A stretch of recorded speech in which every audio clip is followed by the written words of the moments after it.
Hello दोस्तों, कैसे हैं आप सब। हमारी कहानियां देखने के लिए हमारे चैनल को सब्सक्राइब कीजिए और हाँ, बेल आइकॉन पर क्लिक करना मत भूलिएगा। घड़ी की सुई टिक टिक कर आगे बढ़ रही थी।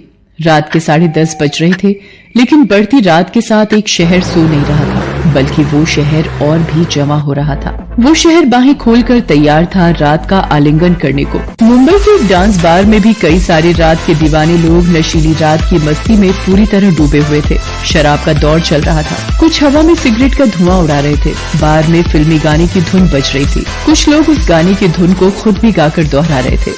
रात बात बाकी होना है जो जाने दो, सोचो ना देखो तो प्यार से जाने जा। उस फिल्मी गाने की धुन पर 3-4 बार डांसर नाच रही थी, लेकिन ज्यादातर लोगों का ध्यान 27 साल की खूबसूरत सी बार डांसर, जिसका नाम चांदनी था, उस पर था। डांस बार में बैठे लगभग सभी लोग उसे ललचाई निगाहों से देख रहे थे। चांदनी को पता सब था, लेकिन उसे तो अब इन सब बातों की आदत हो गई थी, इसलिए वो बिना उन लोगों की परवाह किए फिल्मी गाने की धुन पर थिरक रही थी। तभी गाने की धुन बदली और एक नया गाना शुरू हो गया। उस गाने को सुन बार में बैठे लोगों में अलग सी ऊर्जा आ गई।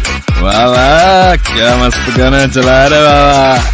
2 घूंट मुझे भी पिला दे शराबी, देख फिर होता है क्या, आग पानी में लगा दे शराबी, देख फिर होता है क्या।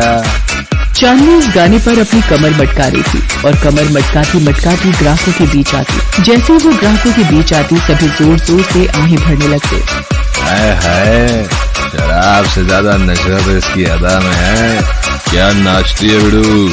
कुछ अपनी जेब से रुपए निकालते और उसकी ओर उड़ाते। चांदनी उन पैसों को संभाल कर उठाती और अपने पास रख लेती। इसके लिए तो मैं अपनी पूरी जायदाद भी लुटा दूं तो भी कम पड़ेगा।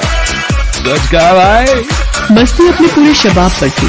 तभी डांस बार में ग्राहकों के बीच बैठा एक शख्स, जिसका नाम रणवीर सिंह था, वो नशे में लड़खड़ाते हुए चांदनी के पास आया और जबरदस्ती उसका हाथ पकड़ लिया। चांदनी रणवीर सिंह के हाथ से अपना हाथ छुड़ाने की कोशिश करने लगी।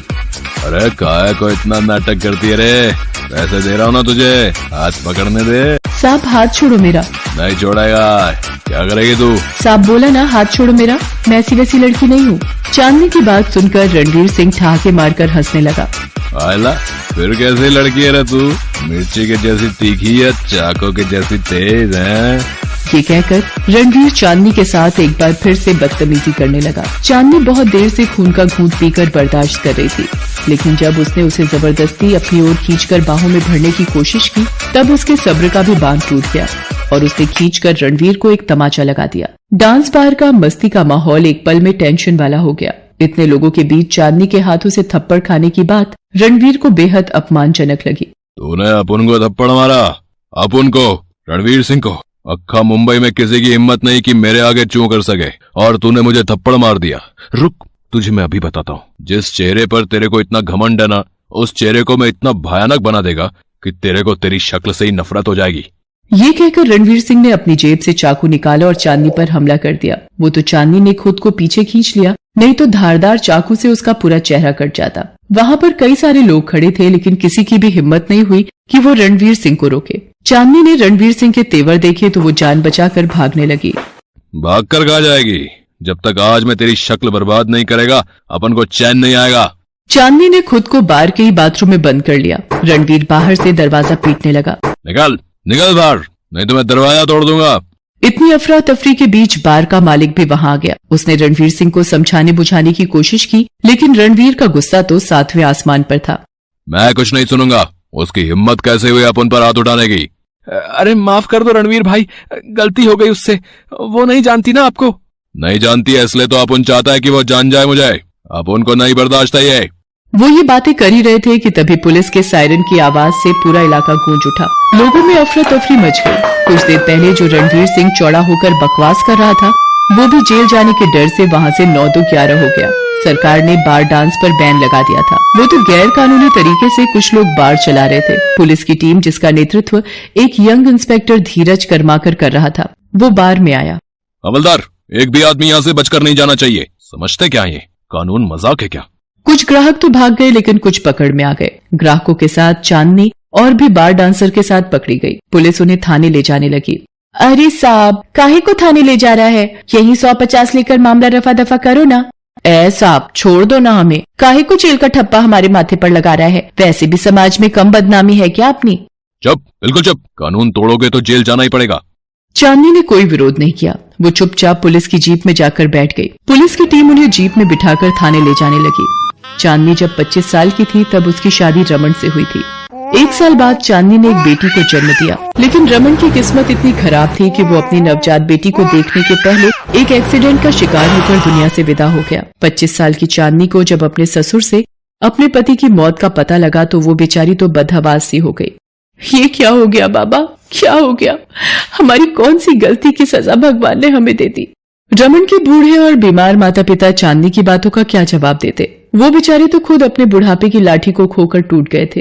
कुछ दिन तो गम में कट गए, लेकिन संसार का एक बहुत बड़ा सच ये है कि गम चाहे कितना भी बड़ा हो, भूख लगनी बंद नहीं होती। चांदनी अपनी दूधमुही बच्ची को गोद में उठाए नौकरी की तलाश करती रही, लेकिन उसे कहीं भी नौकरी नहीं मिली। उन्हीं दिनों उसकी मुलाकात दीपा से हुई, जो उसके घर के आसपास ही रहती थी। उसी ने उसे बार में डांस करने की बात बताई। लेकिन मुझे तो डांस करना आता ही नहीं। अरे तू काहे को खाली फोकट में टेंशन लेती है? वहाँ पर सिर्फ कमर मटकाने का है रे, तेरे को कथक नहीं करने का। चांदनी डांस बार में काम करने लगी। हालांकि उसके सास ससुर को ये पता नहीं था कि वो करती क्या है। उन्हें तो लगता था कि वो कहीं नौकरी करती है। चांदनी को डांस बार में हर दिन अपमान सहना पड़ता, हर दिन लोगों की भूखी नजरों का सामना करना पड़ता। लेकिन अगर वो अपमान न सहती तो उसकी बच्ची का क्या होता, उसके सास ससुर का क्या होता? चांदनी ये सब सोचते हुए पुलिस की जीप में जा रही थी। थोड़ी देर बाद पुलिस स्टेशन आ गया। सभी वहाँ उतरे। थोड़ी देर बाद ही लगभग सभी लोगों के घर वाले उन्हें जमानत कराकर ले गए। चांदनी ही सिर्फ वहाँ रह गई। वो बेचारी चुपचाप आंसू बहा रही थी। उसे देखकर इंस्पेक्टर धीरज ने कहा, तू काय को रो रही है? तेरे घर से कब आ रहे हैं तेरी जमानत को?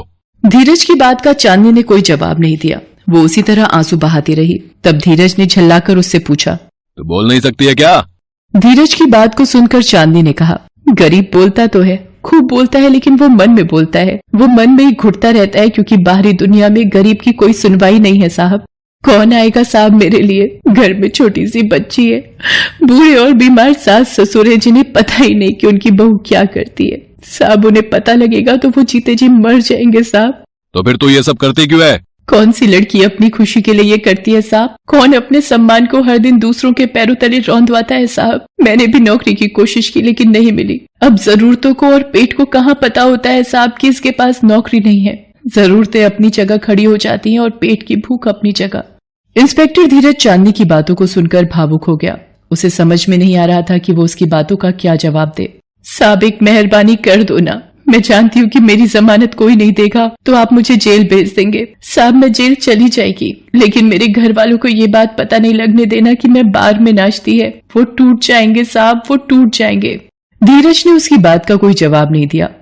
ये ले कपड़े बदल ले, साहब तुझे घर छोड़ देंगे। उसने उसे पुलिस की जीप में बिठाया और उसके घर की ओर चल पड़ा। रात काफी हो गई थी। चांदनी के घर वाले उसके लिए बहुत परेशान थे। जैसे ही वो पुलिस की गाड़ी से उतरी उसके सास ससुर डर गए। तब धीरज ने उन्हें कहा कि अरे रे, डरने की कोई बात नहीं है। वो रात बहुत हो चुकी थी और आपकी बहू अकेले आ रही थी, इसलिए हमने इसे लिफ्ट दे दी। चांदनी ने धीरज की तरफ कृतज्ञता की नजरों से देखा। तब धीरज ने उसे एक कार्ड दिया और कहा कि कल इस पते पर चली जाना और मेरा नाम ले लेना, तुम्हें नौकरी मिल जाएगी और इस नौकरी में तुम्हारे सम्मान के साथ कोई समझौता नहीं होगा, कोई नहीं। हेलो दोस्तों, कैसे हैं आप सब? हमारी कहानियां देखने के लिए हमारे चैनल को सब्सक्राइब कीजिए और हाँ, बेल आइकॉन पर क्लिक करना मत भूलिएगा।